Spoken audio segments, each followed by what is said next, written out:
अगरचे पिछले 10 दिन से धमकी दे रहे हैं, एयर चीफ भी इंडिया के और दूसरे लोग भी धमकी दे रहे हैं, हम कार्रवाई करेंगे और ये करेंगे वो करेंगे। पाकिस्तान बना, इंडिया बना, जो रीजन था जिसमें बहुत सारी रियासतें थी जिसे हिंदुस्तान कहते थे, 550 से ज्यादा रियासतें वहां थी, 550 से ज्यादा। उनमें बहुत सारी रियासतें हिंदुस्तान में शामिल हुई और बहुत सारी पाकिस्तान में शामिल। हमारा सदियों के साथ रिलेशनशिप है विद इंडिया पाकिस्तान, तो अभी 70 साल पहले बना है, लेकिन ये कि हमें चाहिए कि फ्यूचर पे तवज्जो दें, टेक्नोलॉजी पे तवज्जो दें, गुर्बत पे तवज्जो दें, तालीम पर तवज्जो दें, क्योंकि आपने इसको बिल्कुल टेररिज्म को एक्सपोर्ट करके अपनी एक्सपोर्ट प्रोडक्ट बना के इसको आपने उससे पैसे बनाए। इसको आपका सॉफ्ट इमेज करना जरूरी था। World wanted to see what is new Pakistan. जब आप ये कहते हैं कि हमने दहशतगर्दी में इतनी जानें दे दी थी, भाई बताओ तो सही ना, उसके बाद आप अमर बिन मारूफ पे जलसे कर रहे हो। नमस्ते। पाकिस्तानी अमेरिकी निवासी ने पाकिस्तान मीडिया पर कहा, आज तक पाकिस्तान ने आतंकी एक्सपोर्ट करने का एक्सपोर्ट धंधा बनाया है।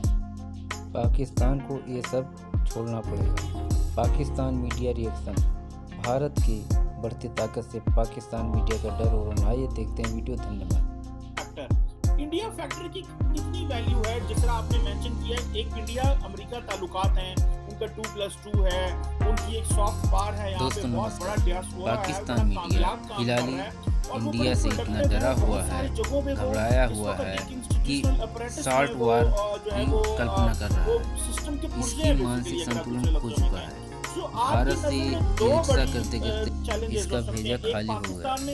वहीं दूसरी तरफ कमर सीमा को ये लगता है कि इंडिया और फ्रांस की दोस्ती से बहुत परेशानी होगी। अगर हमारा दुश्मन इतना चलन करे तो ऐसा लगता है कि हमारा देश बहुत तरक्की कर रहा है। ये देखते हैं। आपको पता है कि उनकी पार्टी के ताल्लुकात अमूमन इंडिया के साथ अच्छे होते हैं, तो क्या उसका कोई फर्क पड़ सकता है? क्योंकि ये एक और अंदाज से इंडिया के साथ माजी में चलते रहे हैं।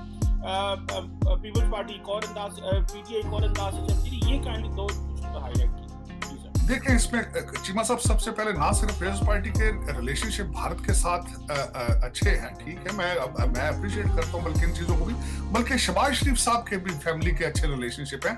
और मेरा अपना पर्सनल ओपिनियन है कि ये दिस इज द फ्यूचर, कि we need to step up and improve our relationship with our neighbour.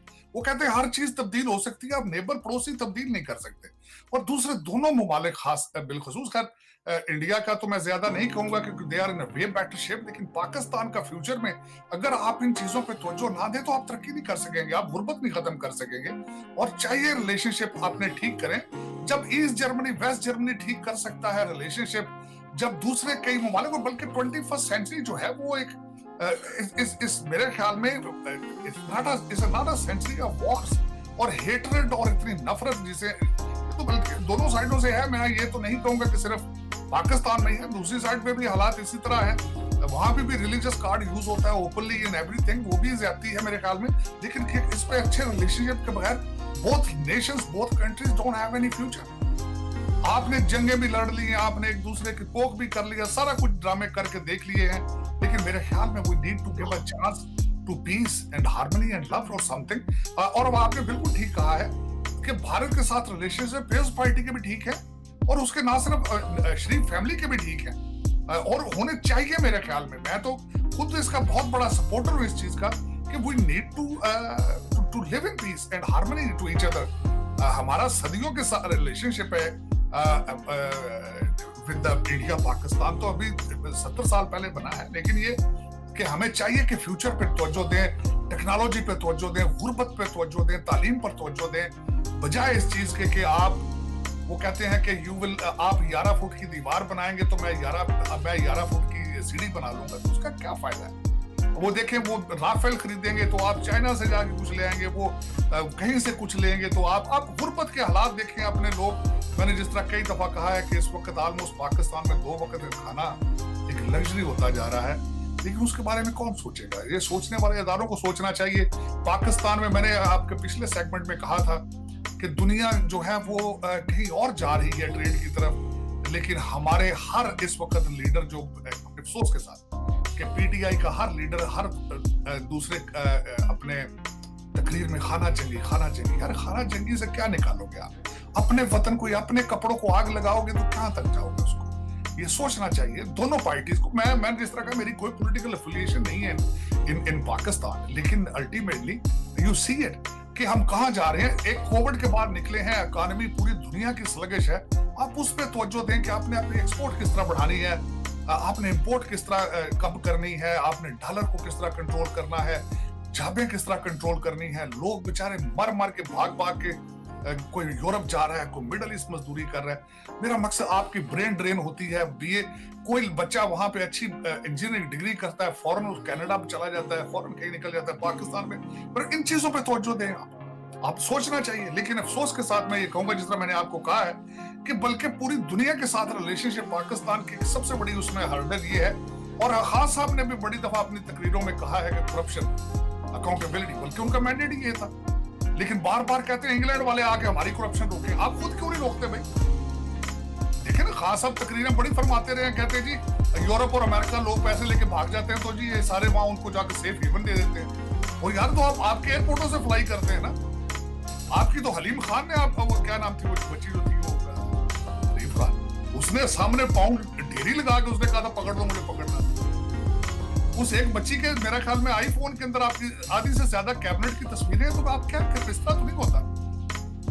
आप सीरियस हो भाई, आप सीरियस हो। आपने सीरियस फैक्टर ही नहीं है।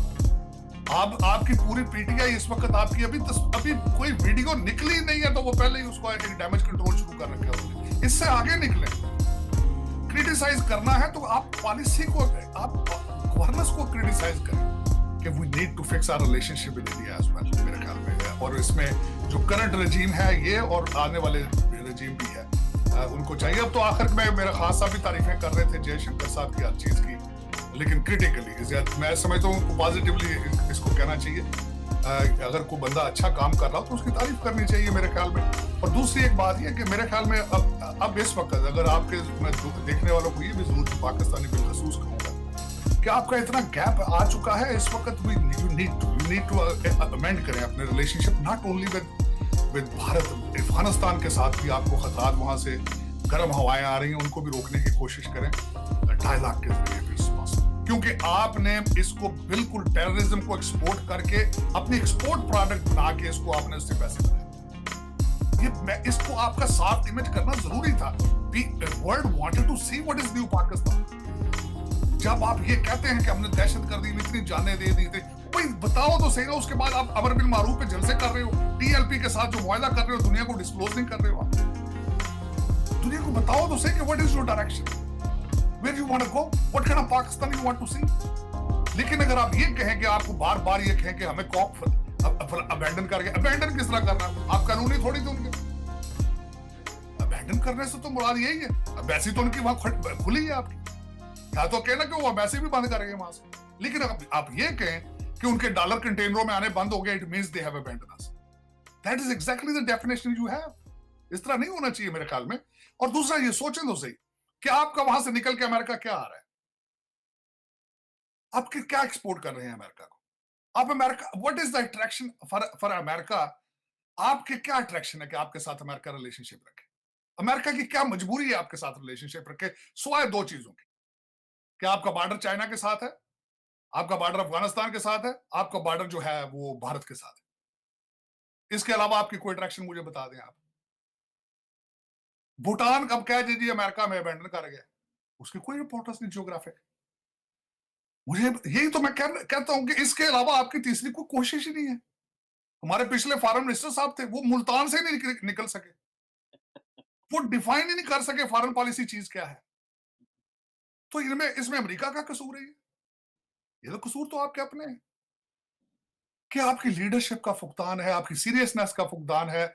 आप स्टेप अप नहीं हो रहे हैं, आप जमहूरियत को पूरे तरीके से समझ नहीं रहे। एक बहुत बड़ी पाकिस्तान की पार्टी पीटीआई, वो एंटी जमहूरियत, एंटी डेमोक्रेट, देखें वो किसी इस वक्त दूसरी चीज को रिकॉग्नाइज नहीं कर रहे। खान साहब ने एक भी बात की आज तक किसी तकरीर में या इंटरव्यू में कि मुझसे इतनी गलतियां हुई हैं, कोई गवर्नेंस के ऊपर उन्होंने चीज कही हो आज तक।